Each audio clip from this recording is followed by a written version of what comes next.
سورہ تحریم کا بنیادی پیغام یہ ہے کہ گھر، خاندان، قیادت اور ایمان سب کی اصلاح تقوی، اطاعت، سچائی اور اللہ کے خوف سے ہوتی ہے۔ یہ صورت بتاتی ہے کہ نبی صلی اللہ علیہ وآلہ وسلم کا گھر بھی تربیت کا مرکز تھا اور امت کے گھروں کو بھی اسی معیار پہ چلنا چاہیے۔ پہلا پوائنٹ، صورت کا پس منظر اور اہمیت۔ یہ صورت مدنی ہے اور نبی صلی اللہ علیہ وآلہ وسلم کے گھر کے ایک واقعے کے تناظر میں نازل ہوئی۔ ڈاکٹر اسرار کے مطابق یہ صورت دو بڑے حصوں پر مشتمل ہے: نبی صلی اللہ علیہ وآلہ وسلم کے گھر کی اصلاح اور دوسرا امت کی اجتماعی و خاندانی تربیت۔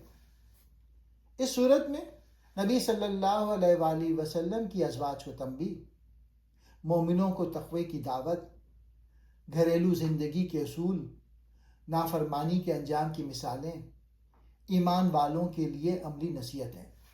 دوسرا پوائنٹ، نبی صلی اللہ علیہ وآلہ وسلم کی محبت اور اللہ کی اصلاح۔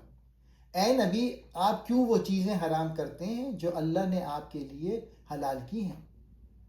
ڈاکٹر اسرار کے مطابق نبی صلی اللہ علیہ وآلہ وسلم نے اپنی ازواج کی خوشی کے لیے ایک حلال چیز کو اپنے اوپر لازم کر لیا۔ اللہ نے فوراً اصلاح فرمائی کہ دین میں حد سے بڑھ کر پابندی لگانا درست نہیں۔ نبی صلی اللہ علیہ وآلہ وسلم بھی اللہ کے قانون کے پابند ہیں۔ محبت میں بھی اعتدال ضروری ہے۔ نبی صلی اللہ علیہ وآلہ وسلم کے گھر میں بھی یہ آیت بتاتی ہے کہ اسلام میں جذبات نہیں، اصول چلتے ہیں۔ تیسرا پوائنٹ، نبی صلی اللہ علیہ وآلہ وسلم کی ازواج کو تنبیہ۔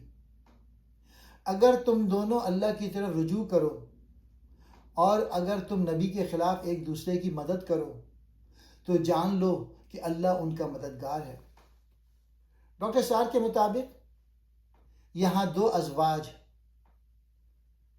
اکثر مفسرین کے مطابق حفصہ رضی اللہ تعالیٰ عنہ اور عائشہ رضی اللہ تعالیٰ عنہ کو تنبیہ کی گئی۔ یہ تنبیہ اخلاقی تربیت کے لیے تھی، نہ کہ تنقیص کے لیے۔ اللہ نے واضح کیا، نبی صلی اللہ علیہ وآلہ وسلم کی مخالفت یا تکلیف دینا بہت بڑا معاملہ ہے۔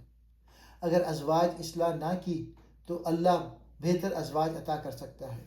چوتھا پوائنٹ، گھر والوں کی ذمہ داری۔ اے ایمان والو، اپنے آپ کو اور اپنے گھر والوں کو آگ سے بچاؤ۔ ڈاکٹر اسرار کے مطابق یہ آیت اسلامی خاندانی نظام کی بنیاد ہے۔ مرد کی ذمہ داری، گھر والوں کی دینی تربیت، اخلاقی نگرانی، غلطیوں سے روکنا، دین کا ماحول قائم کرنا۔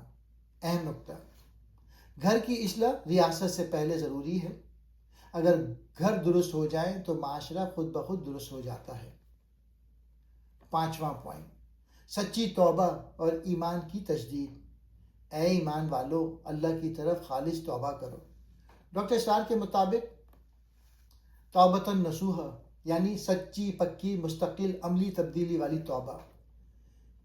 یہ آیت ایمان والوں کو روحانی انقلاب کی دعوت دیتی ہے۔ چھٹا پوائنٹ، جہاد اور اجتماعی ذمہ داری۔ اے نبی، کافروں اور منافقوں سے جہاد کریں۔ ڈاکٹر اسرار کے مطابق یہ آیت سیاسی و اجتماعی جہاد کی طرف اشارہ کرتی ہے۔ نفاق کا مقابلہ صرف واعظ سے نہیں، نظم و ضبط اور اجتماعی قوت سے ہوتا ہے۔ یہ آیت بتاتی ہے کہ نفاق ہمیشہ اندر سے نقصان پہنچاتا ہے۔ قیادت کو مضبوطی سے کھڑا ہونا چاہیے۔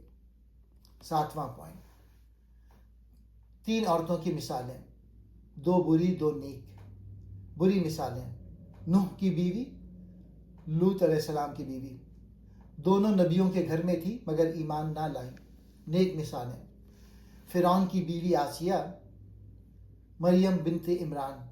ڈاکٹر اسرار کے مطابق یہ آیت بتاتی ہے کہ نسب، خاندان، رشتہ کچھ بھی نجات نہیں دیتا۔ اصل معیار ایمان اور عمل ہے۔ نبی کی بیوی بھی ناکام ہو سکتی ہے، فرعون کی بیوی بھی کامیاب ہو سکتی ہے۔